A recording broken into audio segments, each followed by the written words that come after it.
উনি পশু প্রাণী খুবই ভালোবাসেন। ওনার ঘরেই কিন্তু এখানে দেখতে পাচ্ছেন যে কুকুরছানা, কয়েকটা কুকুরছানা। আমি আজকে আসলাম, অনেক ভাগ্য, আসলে আমার সৌভাগ্য যে আমি আজকে তার দেখাটা পাইলাম। এই যে দেখতে পাচ্ছেন, এই যে কত সুন্দর কয়েকটা কুকুরছানা। এই যে দাদি এখানে কিভাবে যত্ন করছেন।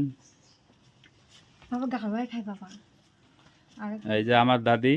তো দাদি কিছু বলবেন? বলেন বলেন, আপনি আপনি যে সবার সহযোগিতা আছেন।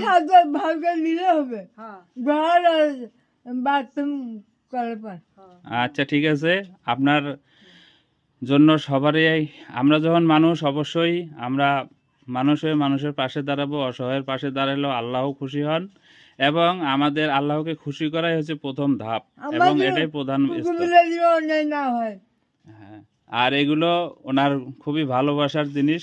এই যে কুকুর ছানা দেখতে পাচ্ছেন, অবশ্যই। তো এই পর্যন্তই আজকে। খুবই ভালো লাগলো, আমার দাদির সাথে হঠাৎ করে দেখা হয়ে গেল। সবই আল্লাহর ইচ্ছা, আল্লাহর কাছে শুকরিয়া আদায় করি।